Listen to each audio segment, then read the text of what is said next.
Bonjour tout le monde. Good afternoon all. I'm Stephen Toope, and I have the honor to serve as the president of the Federation for the Humanities and Social Sciences. I'm delighted to welcome all of you here this afternoon for what is a very special Big Thinking Lecture event. La semaine a bien démarré ici à Ottawa et nous sommes reconnaissants envers notre hôte, l'Université d'Ottawa, pour sa formidable hospitalité. Merci, Monsieur le Recteur.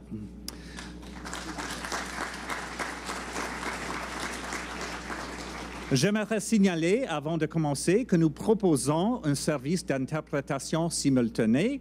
Vous pourrez vous procurer des écouteurs dans la salle située à l'extérieur du théâtre.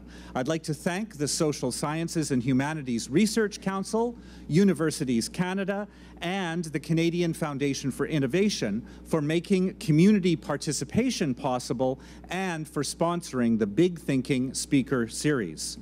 The Big Thinking series gives us all a chance to engage with the conversations that are taking place around the pressing issues of our time. And today is no exception. We're honored to welcome the Governor-General of Canada, who will discuss innovation in learning. Ladies and gentlemen, would you please rise for the arrival of His Excellency, the Right Honourable David Johnston, Governor-General of Canada. Mesdames et Messieurs, veuillez vous lever, s'il vous plaît, pour l'arrivée de Son Excellence.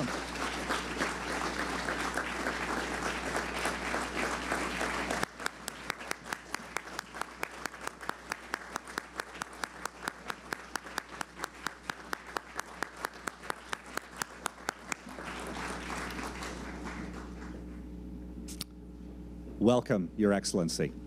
I'd like now to invite Allan Rock, President and Vice-Chancellor of the University of Ottawa, le Recteur, to offer welcoming comments on behalf of the University.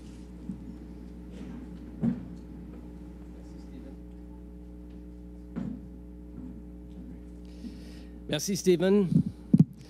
Votre Excellence, le gouverneur général du Canada, le très honorable David Johnston, Monsieur Gilles Patry, Président, directeur général de la Fondation canadienne pour l'innovation et d'ailleurs ancien recteur de l'Université d'Ottawa.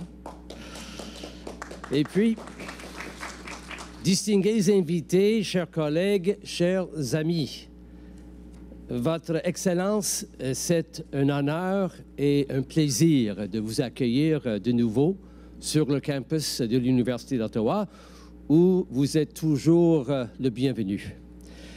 Nous sommes chanceux d'avoir comme gouverneur général du Canada quelqu'un qui a une connaissance personnelle et professionnelle de l'importance d'éducation postsecondaire et plus particulièrement du rôle clé des universités canadiennes dans la vie de notre pays. Et quel plaisir aussi de souhaiter la bienvenue aux délégués à l'occasion de cet important congrès. Un événement d'envergure et prestigieux qui, depuis samedi et toute la semaine, propose un programme hautement stimulant où vont converger des milliers de chercheurs et savants. May I also salute and thank my colleague Stephen Toope for his confidence in the University of Ottawa in hosting this conference. Stephen, of course, former president of the University of British Columbia, who served with such distinction in that role, and now president of the Federation of Social Sciences and Humanities.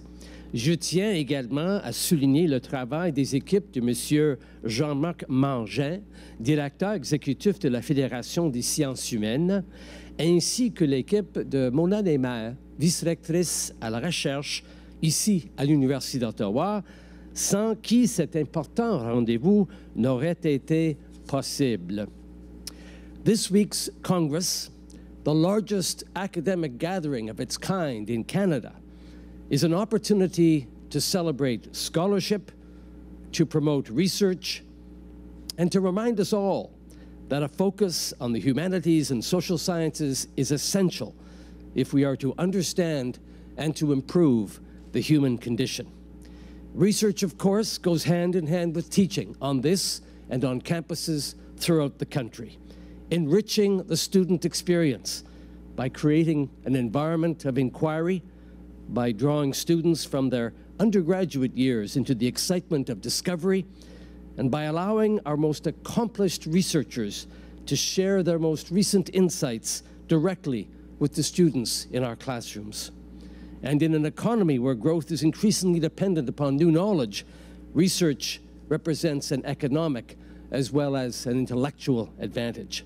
That is why we place such emphasis on research as well as teaching here at the University of Ottawa, where 43,000 students converge in a bilingual environment to study subjects as diverse as chemistry, mathematics, literature, and law.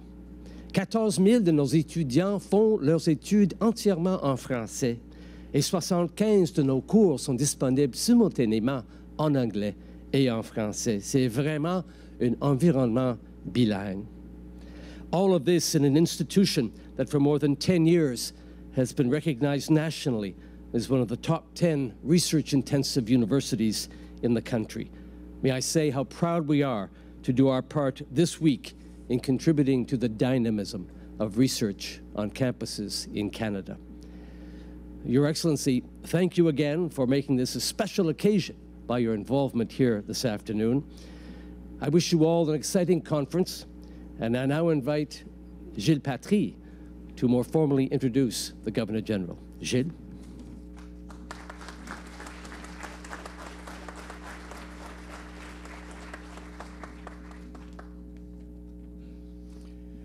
Merci, Monsieur le Recteur. Je suis tout à fait ravi de pouvoir vous présenter Son Excellence le très honorable David Johnston dans le cadre de la série Voir grand, qui nous parlera de l'innovation en éducation.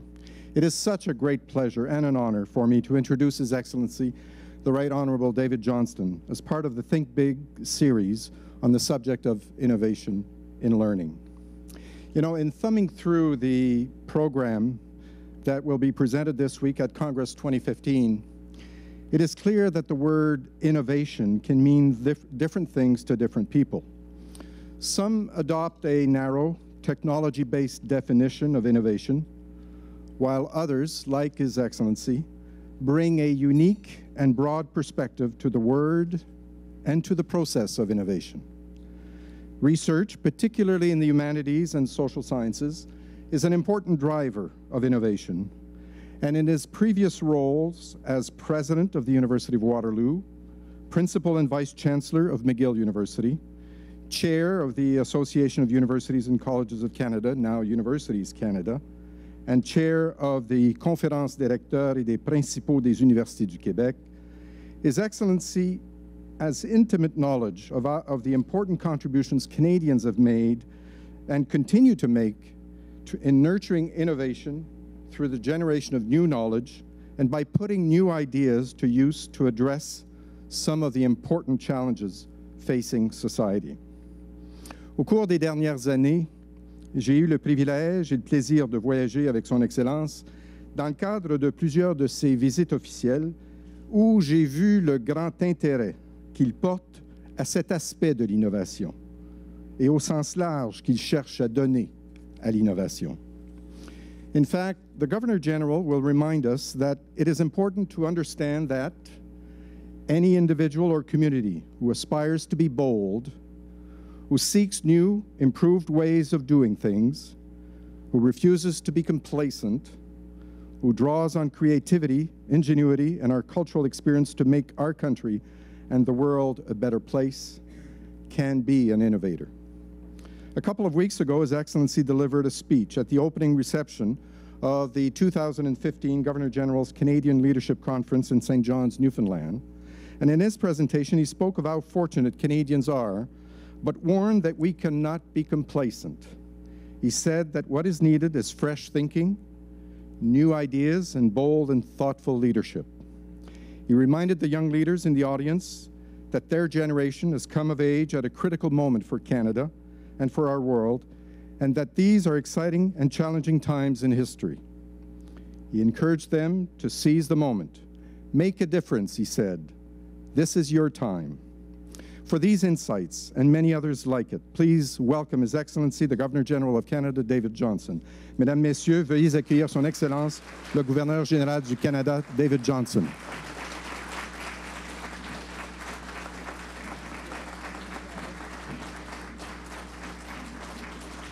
Well, thank you, Gilles. Merci, Gilles. Allan, Stephen, chers amis, I have come home.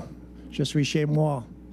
As I was thinking of that introduction, Gilles, and what was going through my head in Newfoundland in meeting the leadership conference delegates, really our aspiration for Canada is to be the Athens to the new Romes. Just think about that as we move along through this afternoon. I'm so delighted to be here, and I really have come home. I just love the university so much, and I've been on a one-year leave of absence from my law firm for almost 50 years, being in a university, and decided that, golly, you know, you better do something that is real work, because being a university rector is not. It's so much fun. And I accepted, was asked to do this job and accepted, and guess what? I'm still not doing real work. It's still too much fun. I'm really delighted to be speaking about innovation in learning and in the humanities and social sciences.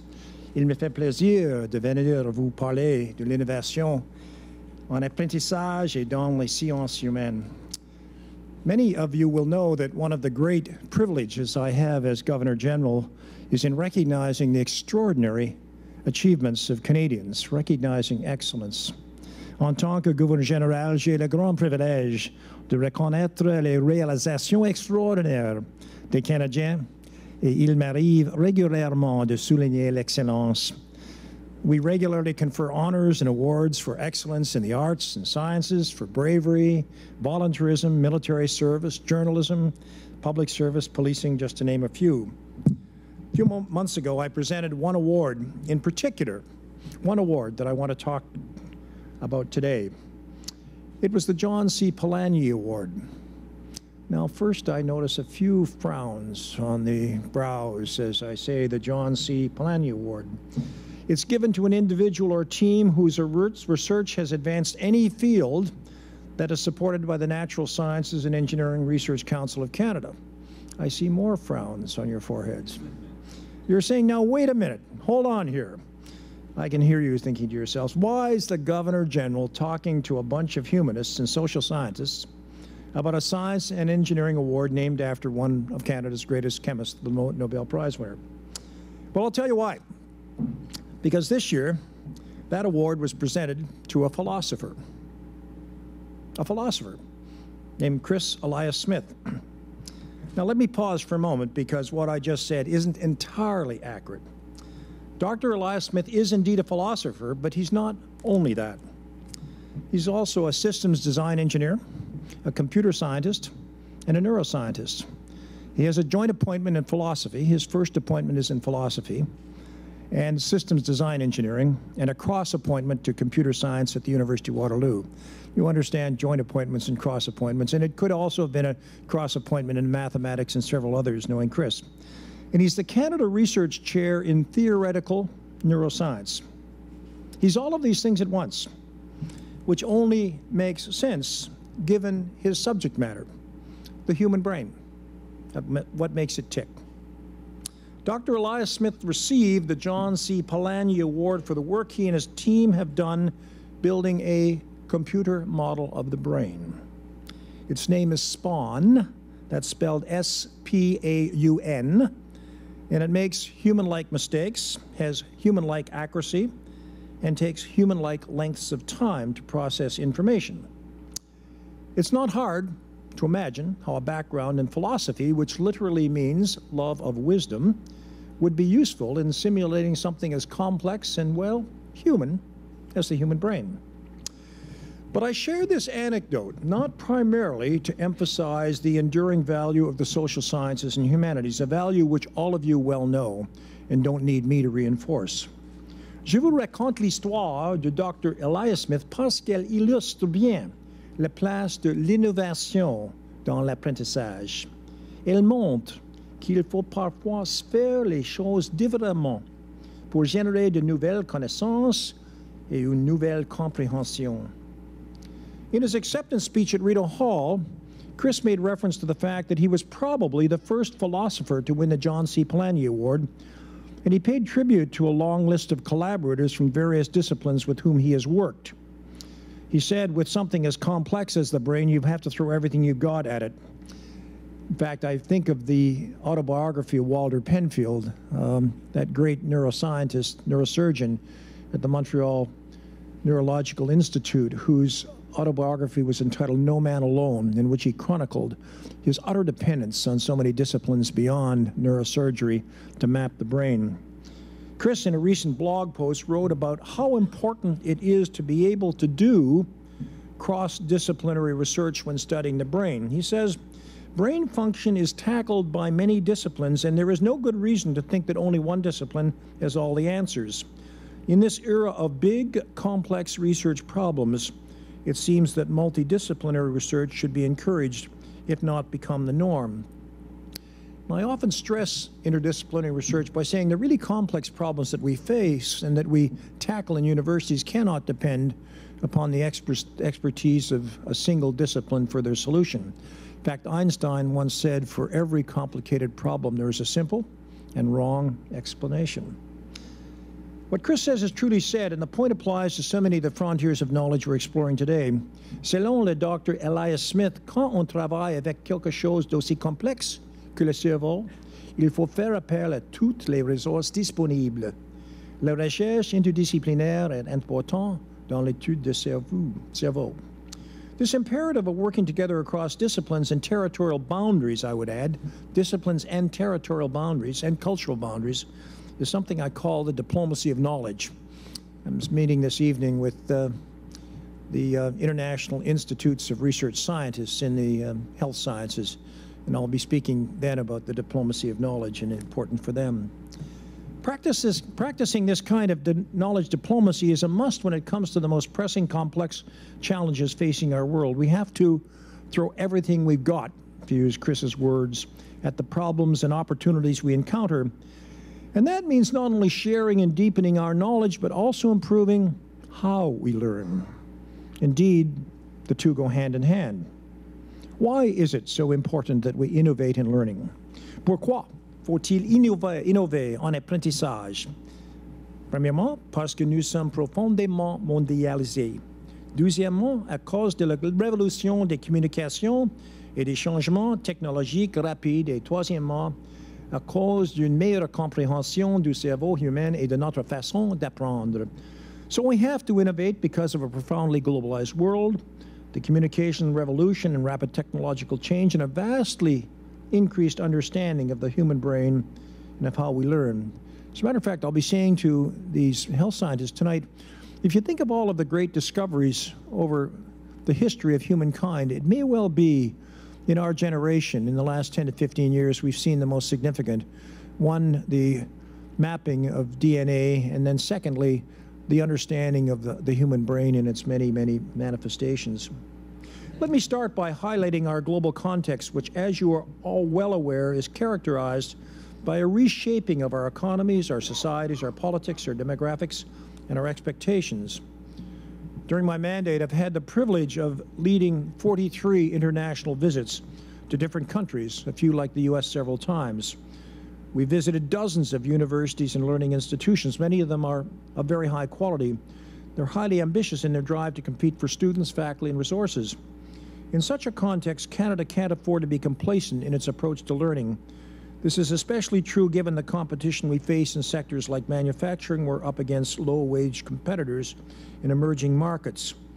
And our innovation of seeing things whole, of being able to see cross boundaries, is so important to us. I guess my first real understanding of that came when I had the enormous privilege to go from a small northern Ontario town to do my undergraduate studies at Harvard.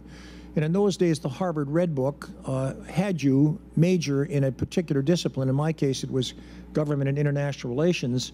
And that was a social science, and you would take a number of courses in the social sciences, but you were required to take 1 or 2 courses in the humanities and 1 or 2 courses in the natural sciences. The 3 courses, let me preface that by saying I've been so lucky to be taught by brilliant law professors who've meant so much to me as a lawyer, as a law professor. But the 3 courses that have remained most firmly with me were all those out of specialization courses that I took.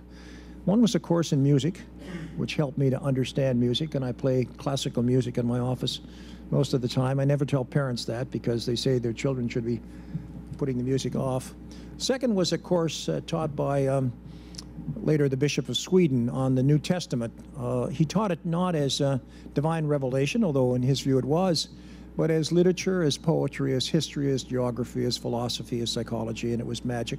And the third was a course on natural science. It was life sciences for non-science majors. There were 1,000 students in the class. There would have been more, but that was the largest classroom. And it was taught by George Wald. George Wald was a Nobel Prize winner in biochemistry, and it was spellbinding. And he taught us because I am quite determined that all of you who are going to be lawyers or teachers or business people will leave here knowing a little bit of science and to be able to look at the world from several different angles. And one day he came in, he was spellbinding, he's just a master teacher. Science was a great detective game, and he had us on the chase with him. He came in and he said, on this day, 55 years ago, I almost took my own life. My heavens, that brought us to attention. He said, I guess I was precocious. I was told I was precocious. I finished my PhD at some obscenely young age, and I was doing my postdoctorate work here at this university. And I had reached a block. For 6 months, I had been working on this problem on how the eye sees, and I was getting nowhere. I was getting further back. And in desperation one evening in my little apartment, I was so worried about doing something to myself that I got my clothes on. I went down to my lab, 3 o'clock in the morning. Lights were all out, except there was a light in the lab that pointed the fire escape exit, and I put my key up to the keyhole to put it in, and I could see into the laboratory from this light. And there was my experiment over there, and I immediately had an attack of anxiety of going back and facing that black hole that was leading me nowhere. But over in this corner, I could see another experiment from a different sub-discipline. And all of a sudden, I looked at my experiment from a totally different angle. And that was the path that led me to discovering how the brain sees. It was the different angle. And I want you to have the different angle. In my own work, much of it has to do with I write about communications law, computers and the law, cyber law, has to do with that science and technology basis from George Wald. When it comes to learning, Canada has an advantage. Our educational system is known for excellence and for equality of opportunity. And in the phrase of John Gardner, that wonderful Secretary of Education in the United States, can we have excellence and equality of opportunity too? How do you put those two things together? Our future well-being will be determined by our ability to renew that advantage for the 21st century. It's one that we must renew, given our highly competitive global context. Well, what does that renewal look like? It's a question we have to answer together, and that's where Canada needs your help. Notre système d'éducation est réputé pour son excellence et parce qu'il favorise l'égalité des chances. Mais nous devons le renouveler compte tenu de l'environnement mondial hautement concurrentiel. Alors, à quoi ressemble ce renouveau? Let me share one example from Chad Gaffield. Chad is right there. Chad, just kind of wave a little bit so we know this extraordinary Canadian and one of Canada's leading thinkers on learning and a historian. Chad was very kind and reviewed an earlier draft of this speech and gave me some comments that essentially I'm going to quote. Chad, I won't put it in quotes, but it's your thinking. In his view, a focus on learning is the way to move beyond the 20th century dichotomy of teaching research. Chad asked, why should we continue calling learning by students teaching and learning by scholars research? And as I was thinking about Chad's comments, again, I went back to some of those early revelations that I had as a young, very unsophisticated boy from Northern Ontario at Harvard. I think this was still in first year, and it was a course on American intellectual history given by Donald Fleming, an absolutely marvelous teacher. And I'd done very well on the grade 13 final examinations. All of you are too young in this audience to know the old grade 13s, but they were province-wide exams. And in history, as I say, I'd done very well. We had one textbook, and I don't have a photographic memory, but I have a good memory, and I had captured that book. I'd read it 7 or 8 times through, I suppose, so that if the question was, what are the causes of Canadian Confederation, I could picture in my mind the 4 pages that described that in the text, and I wrote them down as quickly as possible and got on to the next question. I don't mean to be arrogant, but I couldn't quite understand why I was missing a few marks. I thought I had reproduced the book perfectly. So here I am in Professor Fleming's course, and by week 2, I realized that something is very, very wrong here. We don't have a textbook, a treatise. There's no single book that I would read. Moreover, he doesn't use any treatises or textbooks. In fact, we're working a lot in original documents. So if the theme for the week was the causes of the U.S. Civil War, we had 6 different documents, I guess 4 or 5 documents, and then 1 or 2 secondary treatments. And I assiduously read each of them, and then I did my summary, and I did a little index card of each of the 6, and I put the 6 cards on my table, and I looked at them, and each was different. And I said in my consternation, which one is right? Which one is the truth? And so bedeviled was I by this great dilemma that I had, that the next day after class, 500 or 600, I went up and spoke to Professor Fleming, and I explained my dilemma to him. I have the 6 here, and they're all there. They're different. Which one is right? Now, he could have said, how on earth did we let this fellow in, and where are you from? He didn't. Lovely teacher that he was, he put his arm around my shoulder and whispered in my ear, maybe none of them. And the light went on. And then I realized that when he was having us go to the original documents, maybe none of them was right, that we would discover that truth for ourselves, and that we would be learning by doing the same kind of research that he did and brought to life those wonderful glimpses of history that we had in his class. Coming back to Chad, he says, in the digital age, Chad, you need a chair. Come on and sit down. I think he's going to bail out on me in a minute or two. He says, this is getting a little boring. Carry on. In the digital age, even undergraduate courses are starting to embrace learning research-like competencies. And professors are recognizing that some of the best ideas emerge from students before they're told all the reasons why a given research frontier is where it is.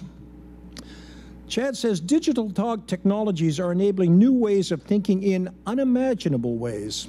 And the key is a renewed and reimagined focus on learning. I'd like you to ponder these 3 ideas for innovation in learning. 1, organizing our learning by challenge rather than by discipline. 2, gauging our success by measuring learning outcomes and not primarily inputs. 3, ensuring that every Canadian has a chance to study or work abroad or another province or territory, and let me have my cake and eat it too and say both. That's an objective for all Canadian university and college students. 1, to study or work abroad. 2, in another province or territory, both. And of course, bilingualism would be not something required, it's something that we would simply do. We would want to know the 2 languages of Canada. Innovation and learning will require a great deal of creativity and imagination, and we need your help. Let me illustrate the importance of what I've just said by my children. Yesterday, our 12th grandchild was born. Isn't that marvelous? My, oh my, 12 grandchildren. It doesn't get any better than that unless it's 13. But I say, not entirely in jest, all the important things in life I've learned from my children, because I see the world through my children's eyes and now through my grandchildren's eyes. And as I watched, our 5 daughters began international exchanges at age 12. And in many ways, it was the best part of their formation. And 3 things happened to them that my wife and I could observe that were very clear changes. 1, their natural curiosity, which every child has, was enhanced by difference. All little kids are asking why all the time, and we get very silly. We're telling our children, oh, stop asking questions all the time, go and do your whatever. The natural curiosity was enhanced. The second thing that happened to them is they become more tolerant in the very positive sense of that word. They are interested, not just accepting of, passively accept, but interested in difference and also in change. They welcome it. It's an adventure for them. It's a new exploration. Saint-Exupéry says in Le Petit Prince, I am different from you, but because I'm different, I do not diminish you, I enhance you. And the third thing that happened is they become wiser. Their judgments are based on experience. They don't leap to conclusions. They don't accept bigotry. They look for a little more evidence or the other side of the story before they come to a judgment. Those 3 things.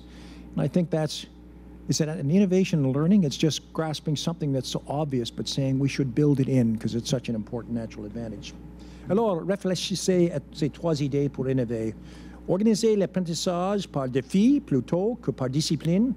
2e, mesurer le succès par les résultats en apprentissage et non principalement ce qui est communiqué.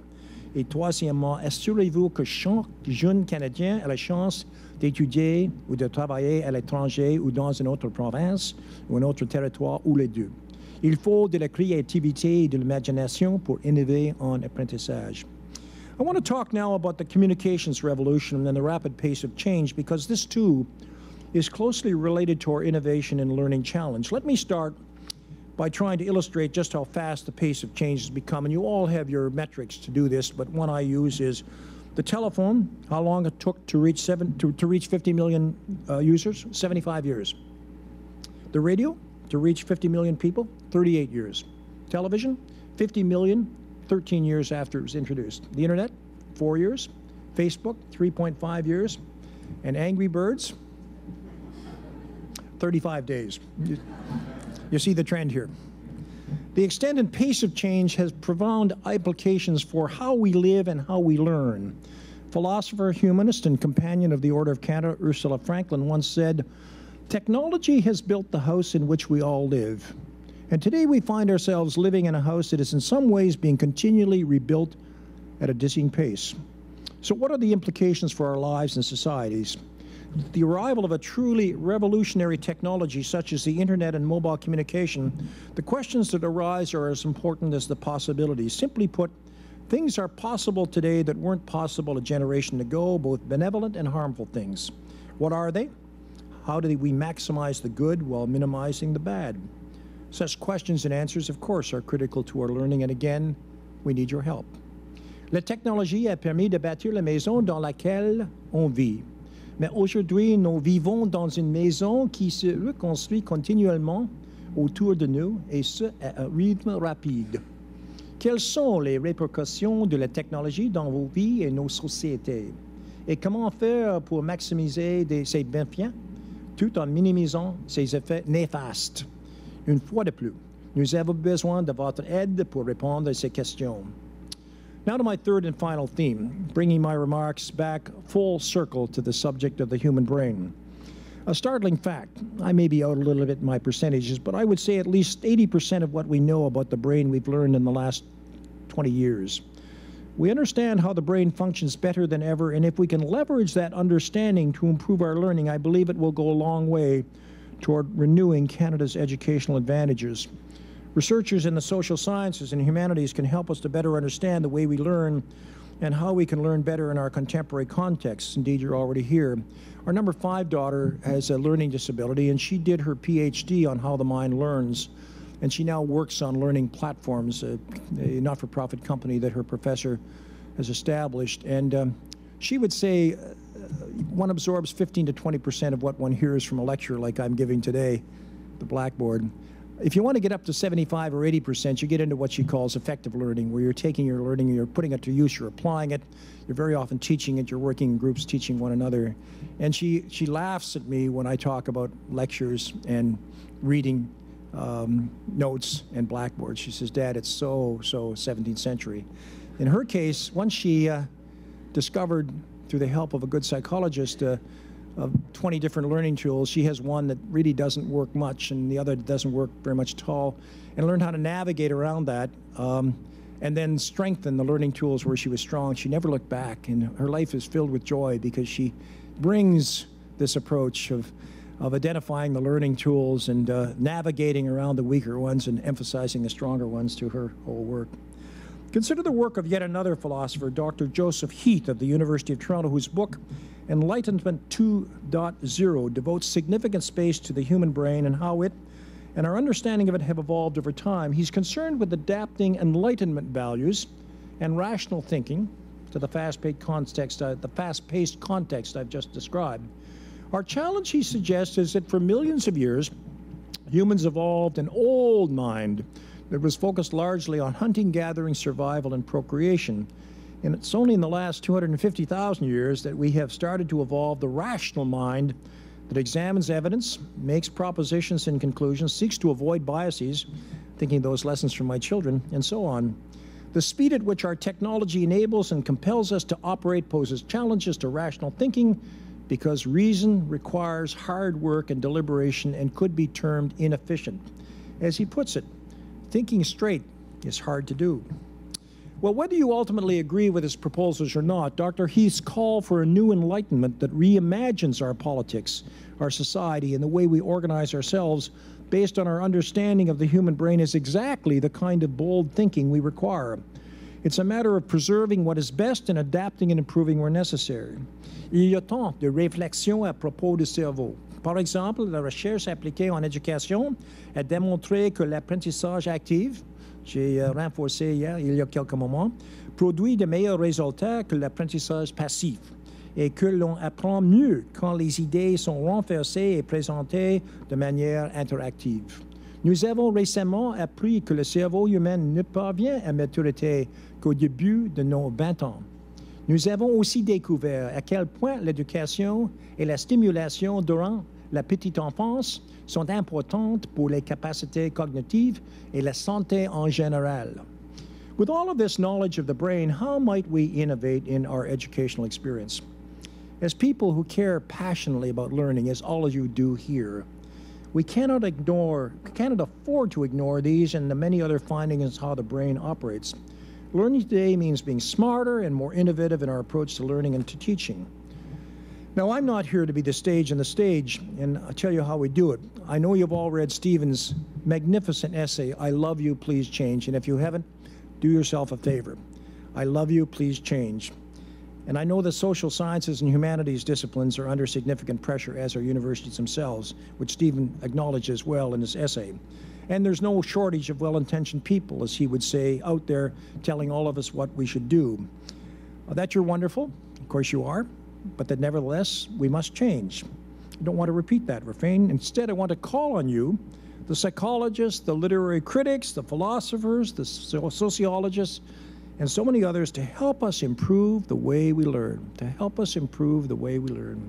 Je fais appel à vous, les psychologues, les critiques littéraires, les philosophes, les sociologues, les autres, pour nous aider à améliorer la façon dont nous apprenons. There's growing research that indicates how important the human factor is to innovation. People are at the heart of every organization, every new technology, and all significant change. And as students and teachers of the humanities and social sciences, you spend every day trying to understand people in all our glorious complexity. You study individuals, cultures, whole societies, and civilizations. We need you to help our universities and colleges innovate in learning in order to remain relevant with students and society in the years to come. Sometimes the technologists get all the credit as visionaries, but I don't need to remind you that Marshall McLuhan, who foresaw the coming information age long before the appearance of the internet, was a humanist, an expert in Renaissance rhetoric, who closely studied comic strips, the works of James Joyce, and 16th century Reformation writers. As he said of this brave new world of electronic interdependence, I wouldn't have seen it if I hadn't believed it. Okay, so let me bring my remarks to a close by asking, so what? What does this all mean for you? What are the challenges I'm leaving you with? And as Stephen and Allan and Gilles and Chad and others who know me would say, the guy wouldn't finish without having a challenge or two. He's just made that way. Je termine en vous demandant ceci. Qu'est-ce que cela signifie pour vous? Eh bien, voici 5 défis que je vous lance. Let me pose 5 interrelated challenges. 1, recognize the critical importance of integrating knowledge and working across disciplines, or as E.B. White said, seeing things whole. I hope you all know the writings of E.B. White, that great editor of The New Yorker, Charlotte's Web, Stuart Little. I've read those books. I guess I'm going on 10 or 11 times now because I read them all to my 5 children individually, and now we're working on the grandchildren who call me Grandpa Book. 2, take advantage of new technologies and methods to talk to each other across our professional and national languages. Let's learn to move past our jargon to communicate with people outside our jargon community. 3, find ways to bring people together around knowledge. It enhances people and societies and reduces the likelihood of conflict. In my international forays, I call this the diplomacy of knowledge, a powerful tool. 4, take what works from other disciplines and apply it to your own. For example, the latest brain science or ways to measure the results of your teaching and study. And 5, celebrate Canadian excellence, both within the country and globally. Let's make Alice Munro's Nobel Prize just the start. J'ai eu la chance dans ma vie personnelle et professionnelle de voir ce qui devient possible lorsque l'on relève des défis, mais je garde ces expériences et ces anecdotes pour la discussion que suivra mon discours. In many ways, people working in the humanities and social sciences have the deepest sense of human potential in possible worlds. And that's why I want you to help Canada become the truly great learning nation it can be, to be the Athens to the new Romes. Ensemble, nous avons accompli beaucoup de choses, mais nous avons encore beaucoup à faire. We've accomplished so much together, but we have so much more to do. Probably I should leave you then with my two favorite lines from Shaw. Some people see things as they are and wonder why. We dream of things that ought to be and ask why not. And that's so appropriate for this audience. You know, some people see things as they are. That's a statement of curiosity. That's what we're all about in the university. We're always exploring why. But the second statement is so interesting. We dream, future, imagination of things that ought to be. That's a moral imperative. And say why not. That's a call to action. Alors, merci.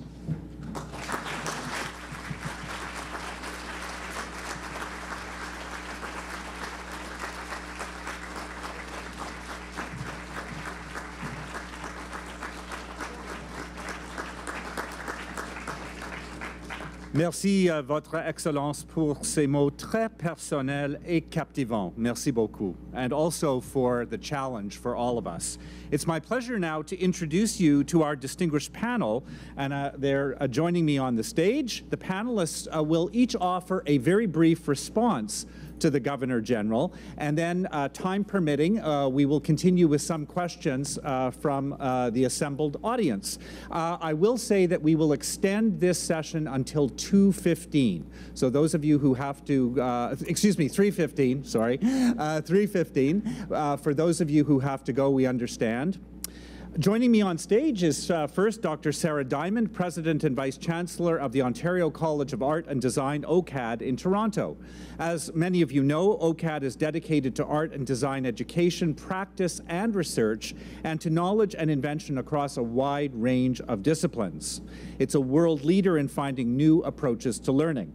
Dr. Alejandro Adem is CEO and Scientific Director of MyTax, Canada's premier organization committed to building partnerships between academia and employers from industry and nonprofit organizations. Dr. Miao Song is Affiliate Assistant Professor at Concordia University, Computer Science and Software Engineering. During her time as a student at Concordia, she had different opportunities to pursue exciting research, which involves a mix of interactive environments, documentaries, cinema, 3D computer graphics, and tactile response. I'm going to ask each of the panelists to respond for about 3 minutes, if I may, to the Governor General's comments, and then we'll continue from there. We'll begin with Dr. Diamond. Thank you very much. What an honor to follow the Governor General. I wanted to talk a little bit about the importance of group learning and the ways that it fosters the ability to think in simultaneous ways, to manage different currents of thought, and to understand rational self-review, but in the context of the flow of a collaborative experience. Collaborative learning is so critical right now because we need to produce individuals, whether specialized or across disciplines, who are able to be engaged with critical minds, current technical skills, and who are risk takers, and also who have compassion. And group learning, which our institution as a design school provides through problem-based think tanks, and our graduate strategic foresight and innovation program is focused on, is an important factor in an era where the self, the selfie, and the quantified self reign. And yet we need to increasingly rethink healthcare, education, technology design from the perspective of the user. Design thinker and educator Lily Diaz-Camonen notes that engaging end users requires the acceptance of openness and indeterminacy to acknowledge others' agency. We need to redesign education to engage with the subjects, with the communities with whom we must learn. Secondly, 21st century knowledge must build bridges, as we've heard. STEAM versus STEM is a term that has emerged in the US. It is coined by John Maeda, the former president of Rhode Island School of Design, and it's propagating, I think, in a very positive way. For us, at our institution, that means our Digital Futures program combines engineering, creative skills, and innovation studies. We are in a highly disruptive moment. The old term was the paradigm shift. As the Internet of Things, which includes bioinformatics, machine-to-machine communication, interconnected data, affords tremendous opportunities. For example, personalized learning analysis. But at the same time, it redefines privacy and creates new dependencies in infinite ways. My field is visual analytics, and we ask constantly, where does the human fit in the equation? Where and what are the interfaces? How do we understand and anticipate needs through data analytics? Where are the ethical boundaries? Embodied knowledge from the arts, humanities, and social sciences are fundamentally needed. However, the impact of big data is profound in our learning environments. It requires a fundamental retooling of what and how we teach, how we provide service, how we research. This is why Canadian universities are studying and debating the digital campus, but this is also why Canada has tremendous capacity across health disciplines, ethnography, psychology, design and economics, philosophy, and the arts, to not only be a national but a world leader as the connected world rolls out. Finally, we need an equilibrium between the local and engagement in global knowledge exchange and transformation. In particular, we have an opportunity in Canada to validate Indigenous knowledge, to create a deep flow between First Nations, Inuit, and Métis peoples and our universities, and to facilitate global connections through our institutions between Indigenous cultures and settler cultures. We must take up this responsibility. We cannot think about the big data world. We cannot think about the world of global engagement. And we can't think about shifting the paradigm from very highly individualized learning and achievement to group and collective knowledge without the integration of Indigenous knowledge in Canada. Thank you. Thank you very much, Sarah. Dr. Adem. Well, thank you very much. Thank you, Your Excellency. Thank you, Stephen. So I'm a mathematician. So we somewhere land between the humanities and the sciences. We can be considered a bit of each. But the most important thing in mathematics is the power of ideas. And you see the idea in full rigor. And many years later, or decades or centuries later, you see the impact of those ideas in everything that we do. You know, technology is a product of our ideas. And what we have to do is foster the pipeline between the idea and the output, which could be commercial, impact to our society. So what tools do we have at our disposal to enable that? So I'm going to talk to you about the perspective of what we do at MyTax. So the key aspect of learning and innovation, which we like to address, is that of experiential learning. So how can we get highly qualified graduate students, postdocs, to engage with industry, to have their professors, their advisors, connect with industrial partners, to enable them to apply all that they've learned, you know, the huge skills which have been acquired in our great Canadian universities, how can they be applied to industrial, private sector endeavors? Now, traditionally, this is thought of as a discipline. Well, engineers do this, you know, people in this kind of STEM disciplines do more of this. What about humanities and social sciences? So what I come here to propose is that humanities and social sciences should be big users, big proponents of the notion of experiential learning at the level of internships for graduate students that can allow them to complement their education at the university, their higher degrees, and also help connect their professors, the scholars in these disciplines, with particular areas of society, business, industry, etc. Now, we have moved into the offering of these opportunities for humanities over the years. So our organization started first focused on STEM, but thanks to demand, we saw, well, okay, humanities, move into that, social sciences, and we've also expanded the possible institutions that would benefit to the non-for-profit sector. So I see lots of opportunities, and let me say a few things about what these opportunities can offer. So these internships give graduate students and postdoctoral fellows the opportunity to gain essential professional skills and non-academic experience. For students and postdocs, these benefits can ease the transition out of academia, including those in the social sciences and humanities. Graduate internships have many more positive outcomes. Students develop professional networks. Students gain mentors beyond their academic supervisors. Students understand public and private sector research needs. And students see how their research can solve problems outside of their universities. Now, in mathematics, we always like to give examples of things, you know. Let me give you an example. Renee Jackson, who may be here in the audience, perhaps. She's a PhD candidate in education at Concordia. In collaboration with a gaming company, she researched that a video game could raise awareness about the relationship between global water scarcity and girls' education. Her research is now helping the company develop engaging games that inform players about global issues. Renee told us that as a direct result of the internship she had, she saw personal and professional outcomes she would not have seen otherwise.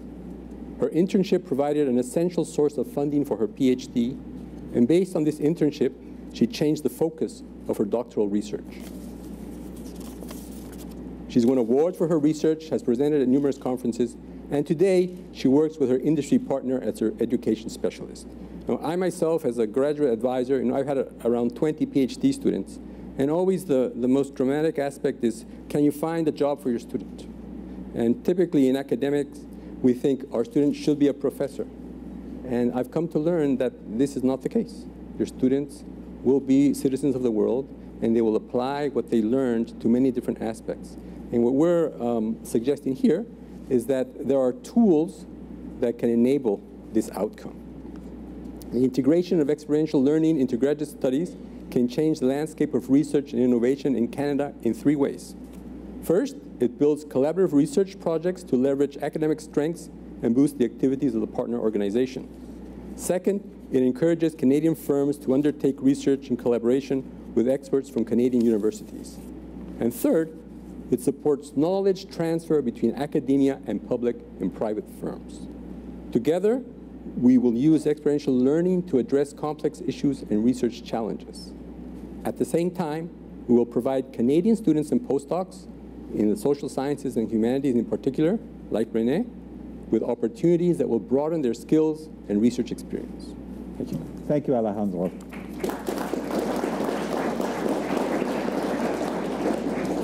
Dr. Song. Good afternoon, everyone. I'm very honored and humbled to be here. Thank you, Dr. Toope, for the introduction about my background. And also, I enjoyed very much the General Governor's very inspiring speech. To respond to your talk, there are 3 keywords currently in my mind: interdisciplinary, innovative, and international. The interdisciplinary aspect was one of my part of my identity for a while. With the background in theater, performance, and direction, film and TV, production, computer science, and software engineering, Concordia's interdisciplinary program really gave me a lot of support, very unique opportunities for me to complete my studies and my research. All those experiences actually tightened my grasp and perception on things from a much wider angle. Also, innovation, I believe, is bred from an interdisciplinary talent. Currently, I'm leading research group at Concordia with the students from all different backgrounds. They are artists, programmers, students from John Molson School of Business. We try to together put a new interactive technology with motion capture, voice recognition, and the computer graphics on traditional performance stage. The same system also supports non-linear documentary storytelling. Last year, we used this system in China in a theater production staged by Central Academy of Drama, the most prestigious art university in China. We also collaborate with Montreal-based artistic troupe and film companies to let them experiment the new technology.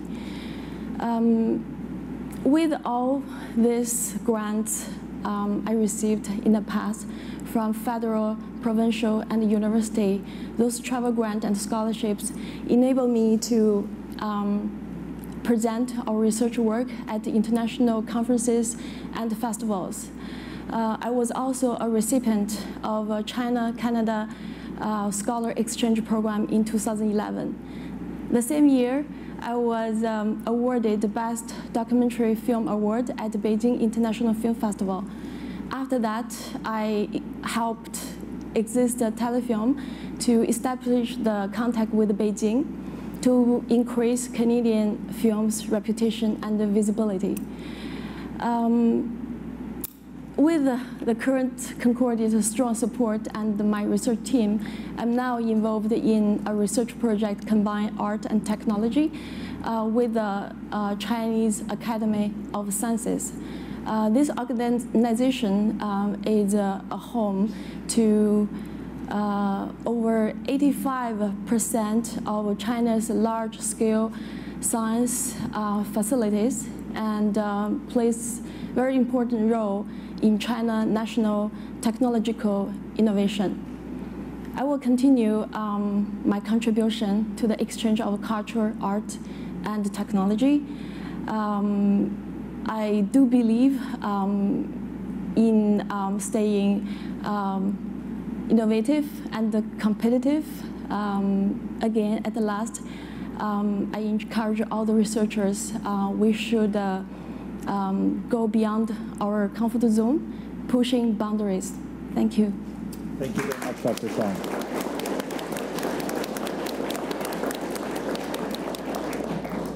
So we've had a challenge from the Governor General to think about organizing our work by challenge rather than discipline. We've also had a reaffirmation of interdisciplinarity. We've had a challenge to focus on learning outcomes rather than inputs. Innovation is very much a part of that. And we've had a challenge to encourage all of our students to have international and pan-national opportunities, and you again focused on the international aspect.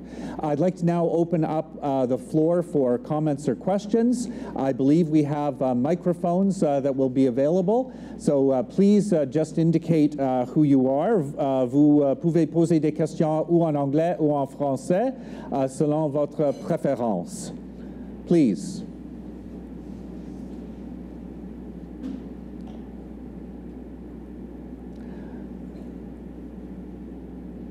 Normally, social scientists and humanities scholars aren't that shy. I'm surprised.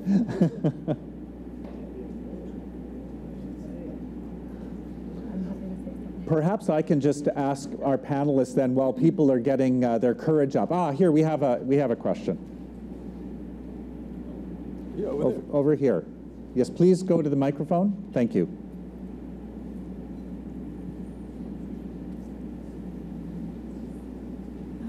Thank you very much for your comments and for including McLuhan, which when I was at Stanford, we were not supposed to read, because it wasn't considered social science. But thank you very much for your remarks. I wanted to pick up on the one about the international component of exchanges and experience, and the goal was that every Canadian, or maybe every student, I'm not sure whether it was more specific, should have that opportunity. And I wondered how you or any of the panel members see, I agree with you, it's a very enriching and rewarding and beneficial experience, but how can we expand the number of students, young people, others who have that opportunity, and that it's if it's other than electronic, which is one way to do it, it's expensive. Perhaps I'll start with the panelists, and I'm going to leave the final word to the Governor General. There is a really excellent summit this year that Universities Canada held that looked at experiential learning. And we looked at ways that we could rethink international experience for students so that a broader range of students could participate, including Indigenous students, students who had children at home, part-time jobs, etc. And we looked at being able to design programs that included a shorter experience internationally and then connecting that student either with the university, with their partner internationally, perhaps a company or not-for-profit, and really trying to, in a way, revolutionize international exchange experiences by introducing technology so it could be far more inclusive. Right now, unfortunately, students either who are very well subsidized through scholarships or whose family can afford to support them abroad tend to be the ones who take advantage of these experiences. And as the Governor General stated, it is absolutely life-changing.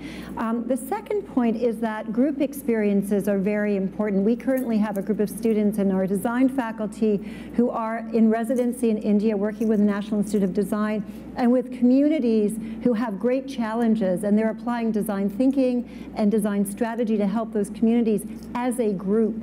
So then they return to Canada and they absorb that experience through group knowledge. They stay in touch with those communities. So I think we have to change a bit how we think about these experiences to look at, again, collaboration at the core, and I think MyTax can certainly play a role in supporting this. And secondly, ways of allowing internationalization to be at the core of every student's experience, whatever their fiscal environment is at home. Would you like to add anything, either of you? So there are many opportunities for internationalization, and we see, in particular, incoming international students. I don't think there's that much of a problem. They come, they're attracted to Canada, and there are big programs at all Canadian universities, and certainly MyTax has a lot of opportunities that offers for that. But sending Canadian students out, right? This is a challenge which, in discussions with folks in government and universities, to say, what can we do to motivate students? And okay, there's an issue of resources, certainly, but just motivating, building that doing that to build their career, their CV, you know, because compared to the U.S., my impression is that American students are much more likely to go abroad, and they see that much more as a kind of requirement to kind of build up the kind of resume that is helpful for them.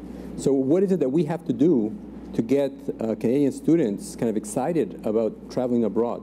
Do you have to build it as a requirement in a degree? Make sure that early on during the period they are at the university that this is seen as a highly desirable goal?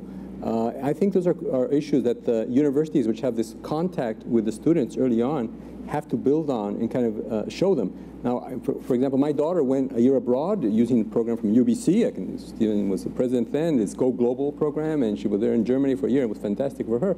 But of course, because we had lived in Europe several times, you know, for a few years, she knew about them. But how do people know and understand that this is an opportunity? I think it's a challenge to get that in at the right level within the universities.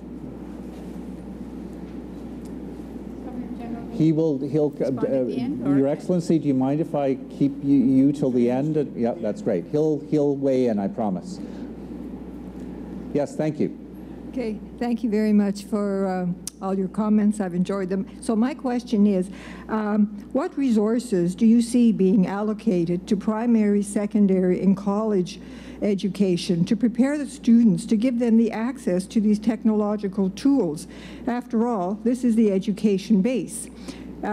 Considering that there are now lower rates of literacy and numeracy, and that more youths need remedial assistance, and the cost of education is rising, how do you see the neoconservative and neoliberal economic models fostering the innovation that you so well describe? Thank you.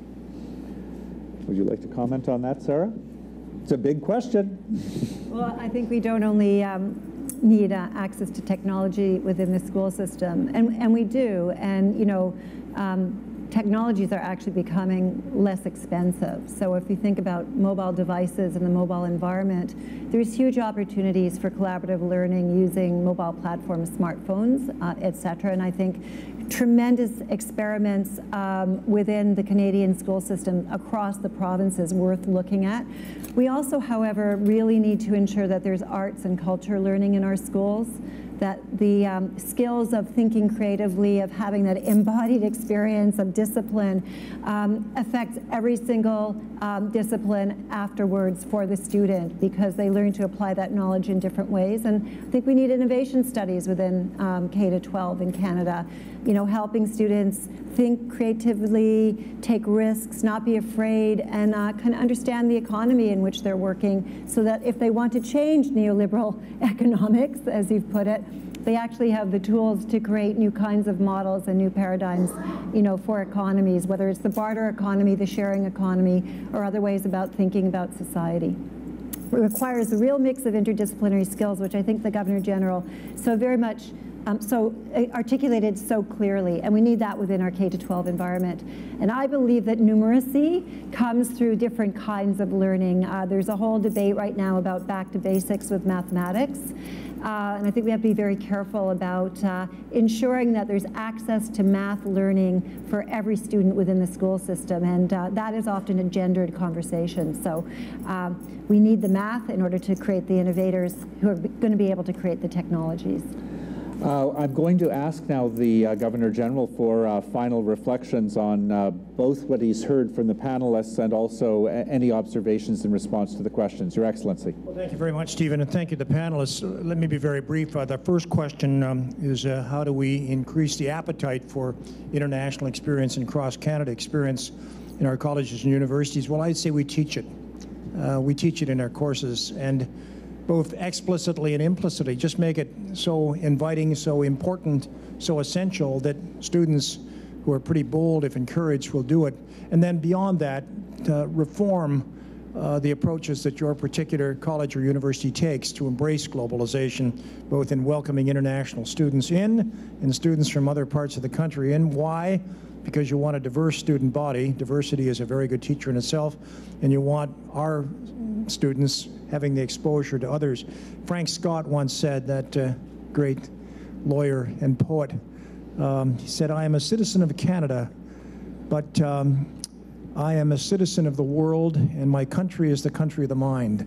That would be Frank's approach to it. So reform our institutions so that we do have a very, very aggressive approach to international students coming in and our students going out. With respect to the cost of education, I mean, that's something we should worry about, especially in Canada, where accessibility as well as quality is important. But my short answer to that is we live in the most interesting time in history with respect to the cost of education. It's becoming so cheap. Just imagine that information is at the fingertip and can go to every corner of the world. And how do you move from data to information to knowledge to wisdom?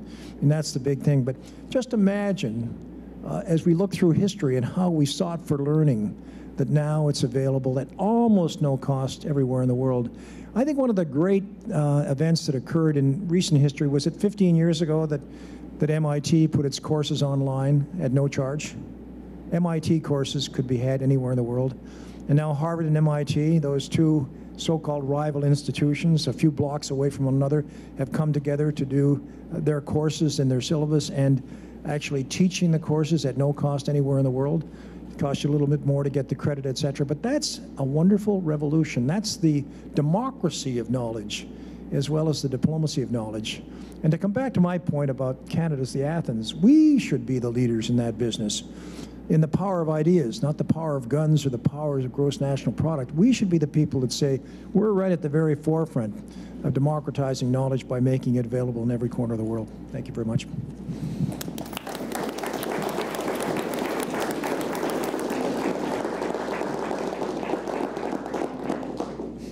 Thanks. We haven't democratized microphones yet.